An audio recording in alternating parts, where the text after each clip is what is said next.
Once upon a time, there was a high class rich man.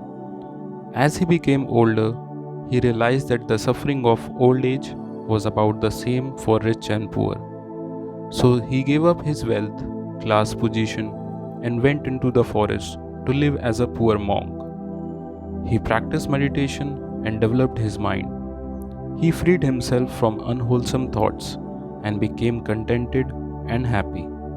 His peacefulness and friendliness gradually drew 500 followers to his side. Sometimes monks, as well as others, would ask him why he was so happy, that he always wore a smile. He chuckled and said, "If I told you, you wouldn't believe me, and if you thought I spoke a lie, it would be dishonor to my master." The wise old master knew the source of happiness that could not be wiped from his face.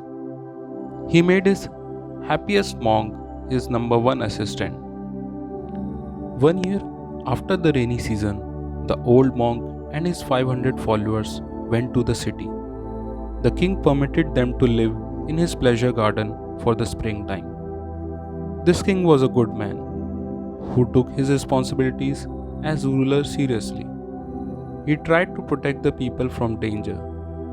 He always had to worry about neighboring kings. Sometimes his wife fought for his attention and for the advancement of their sons. And of course, he had to worry constantly about the finances of the kingdom. In fact, he had so much to worry about that he never had time to be happy. As the summer approached, he learned that the monks was preparing to return to the forest. Considering the health and welfare of the old leader, the king went to him and said, "Your Reverence, you are now very old and weak.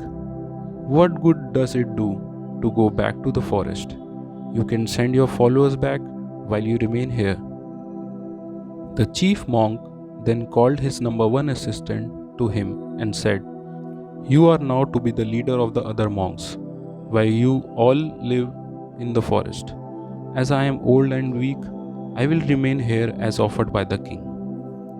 So the other 500 returned to the forest and old one remained.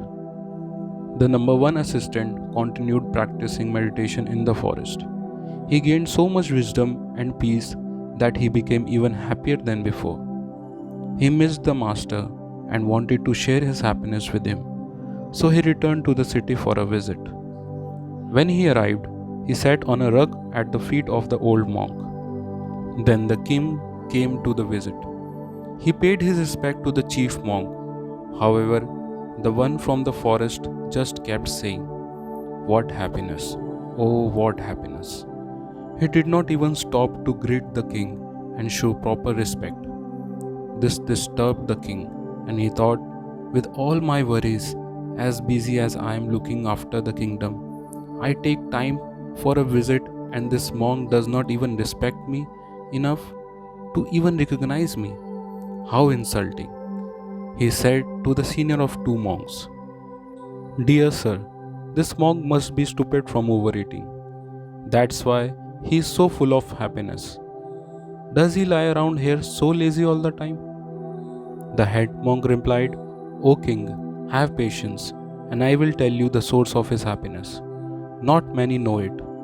He was once a king, just as rich as you. Then he was ordained a monk and gave up his kingly life.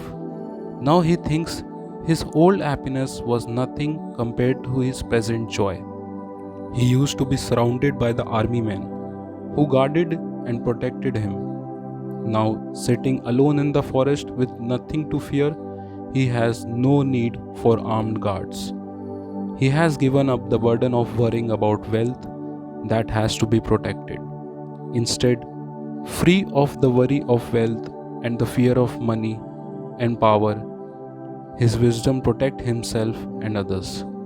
He advances in the meditation to such inner peace that he cannot keep from saying, 'What a happiness! Oh God, what a happiness!'